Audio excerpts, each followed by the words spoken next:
নেই। সারা সন্দেশখালি শুনে দেখো যে ওর বড় ছেলে কি ছিল, সে যেন দেবতার সমান ছিল।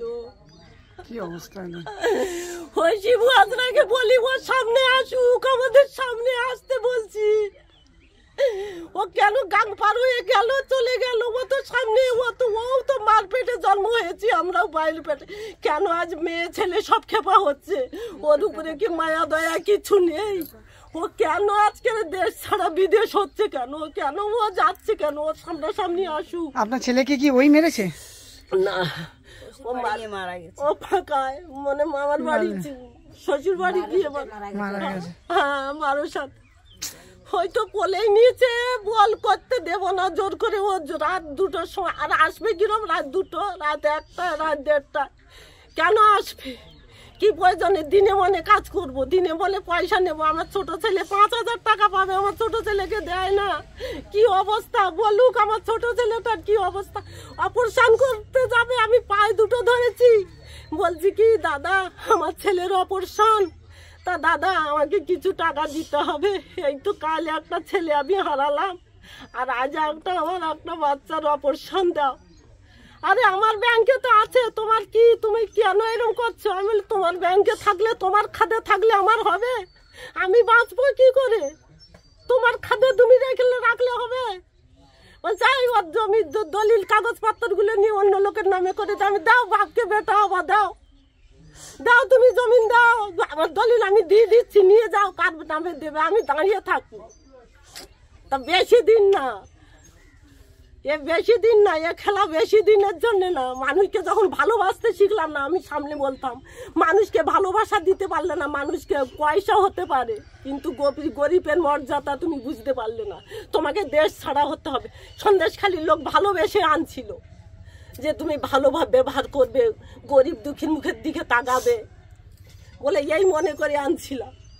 এখন আপনাদের উপরে কি হচ্ছে? আমরা এখন আমাদের উপরে হচ্ছে গিয়ে ওই আমরা ওই ভয়টা করছি, এই রাত্রি বেলায় এই ওখানে বট এসে ধরবে, এই উঠবে, এই ছেলে পুলেদেরকে ধরে নিয়ে যাবে, এই মা বোনদেরকে রাত্রি বেলায় মান অপমান করবে। আমরা এই ভয়টা চাইছি। তা এটা আমরা চাই না, যাতে আমরা শান্তিভাবে থাকতে চাই। আমরা দীর্ঘকাল এখানে দিন কাটাচ্ছি, আমরা শান্তিভাবেই ছিলাম আর শান্তিভাবেই থাকতে চাই এখনো। তাই এই শিবু হাজরাকে আর ওই উত্তম সর্দারকে যেন গ্রেফতার করা চাই। ইতিমধ্যে তো উত্তম সর্দারকে গ্রেফতার করা হয়েছে, কিন্তু শিবু হাজরা পলাতক। শিবু হাজরার কোনো খোঁজ খবর পাওয়া যাচ্ছে না?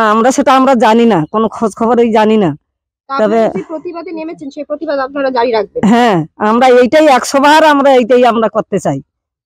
এই আমরা যে আর বলতেছে আরো যে এই শিবু হাজরা আসবে, এই তোমাদেরকে এই 5 বছরের টাকা দেবে, এই 5 বছরের টাকা তোমাদেরকে ওই লিস্ট টাকা দিয়ে এ করবেন, তোমরা জলখর আবার দেবেন। আমরা বলছি না, আমরা ওই জলখরের ব্যাপারে আমরা আর একদম ভুলতে চাই না, আর আমরা জলখরও চাই না।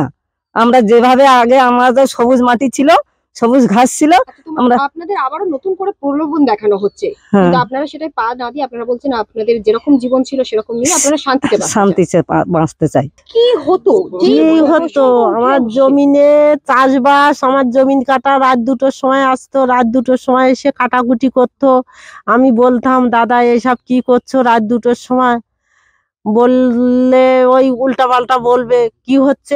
টাকা দেবো, টাকা দেবো, টাকা ইয়ে করবো। বেশ প্রথম ভালো কথাবার্তা বলতো, ভালোভাবে চলতো। তবু আমি আঙুল তুলে কথা বলতাম যে এই এখানে কেন? আমার বাচ্চা একটা এখানে ঘাত বাঁধা ছিল, তাকে অত্যাচার করতো। সে বাচ্চাটা আমার 40 বছর বয়স, 3টে ছেলে মেয়ে মারা গেল। সে কোথায় এখন? স্বর্গবাস হয়েছে। আপনাদের খুব কষ্টের মধ্যে দিয়ে জীবন যাচ্ছে।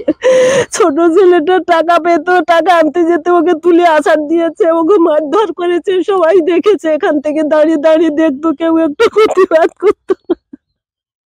দীর্ঘদিন ধরে আপনাদের এই কষ্টের মধ্যে দিয়ে কেউ বলতো তোকে কে ঠেকাবে, তোকে ওই ছিপি, আমি কি নাম, ও বলতো ও কিন্তু তোকে ঠেকাবে। আমি বলে হ্যাঁ একদিন আসবে, যারা কেটে রেখেছে। আমি আঙুল তুলে কথা বলতাম, যারা কেটেছে মানে রুইয়ে রেখেছে তারা কাটতে আসবে, বেশি দিনের জন্য না। এই জমি 7.5 বিঘে জমিন, এই সব ঘর দরজা সব আমাদের জায়গা, একটা লিস্ট টাকা দেয় না।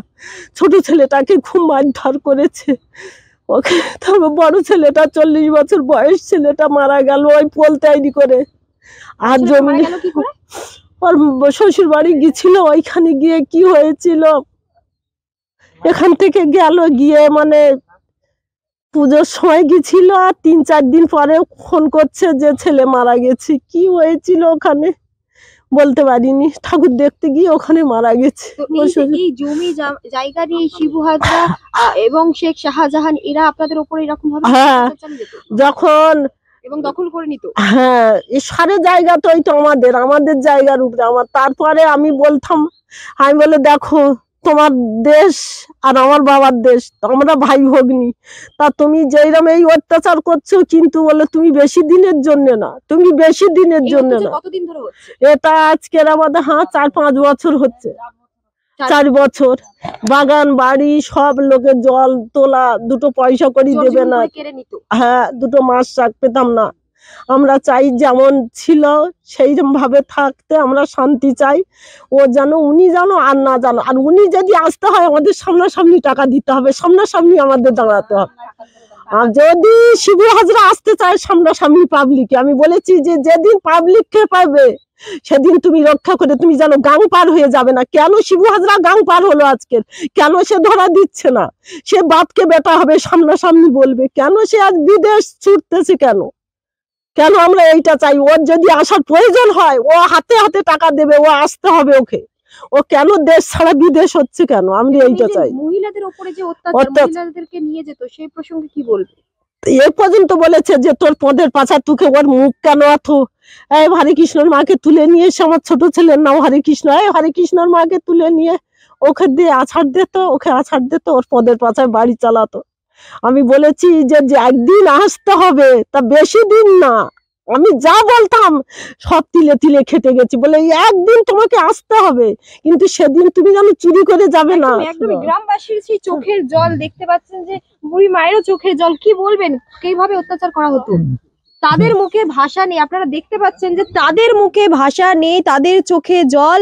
তাদের মহিলাদের উপরে যে অত্যাচার, নারী নির্যাতন, রাত্রে নিয়ে যেত সেটাও নয়, আরো চাঞ্চল্য খবর আসছে যে তাদের জমির ওপরে রাত্রির বেলায় তারা কাটাই কাজ করত, জমি কেড়ে নিত, জল নিয়ে নিত এবং জলের যে মাছ সেই মাছও নিয়ে নিত। অর্থাৎ গ্রামবাসীরা যে খেটে কাজ করে নিজেদের জমির ওপরে একটুখানি পেটের ভাত সঞ্চয় করত, সেই জায়গাতেও কিন্তু তোপ দিচ্ছিল শিবু হাজরা এবং তাদের চাঙ্গু পাঙ্গুরা বলেও কিন্তু চাঞ্চল্যকর দাবি করছে গ্রামবাসীরা।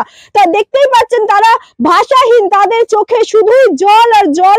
তারা শুধুমাত্রই যে নারী নির্যাতন বা এই বিভিন্ন বিষয় নিয়ে নির্যাতন না, একাধিক জায়গা শিবু হাজরা, উত্তম সর্দার সকলে তাদের অর্থাৎ গ্রামবাসীদের জায়গা কেড়ে নিয়ে টাকা দেবে বলে কেড়ে নিয়ে নিজেদের আয়ত্তে করে নেওয়ার পরে তাদের টাকা দিত না, এবং বর্তমানে এত কিছু হওয়ার পরে তাদের আশ্বাস দিচ্ছে যে তাদের যা চাওয়া পাওয়া পাওনা রয়েছে তারা আসুক, কিন্তু তারা কোন রকম ভাবে অস্ত্র অর্থাৎ লাঠি ঝাঁটি না নিয়ে আসুক, তাদের মেটাবে। কিন্তু তাদের সকলে একটাই বক্তব্য, তাদের টাকাও চাই না, কিচ্ছু চাই না, তারা আবারও সেই সবুজ মাটি ফিরে পেতে চায় বলেই দাবি করছে। সন্দেশখালী থেকে ঋতুপর্ণ রিপোর্ট, 24 আওয়ার্স টিভি।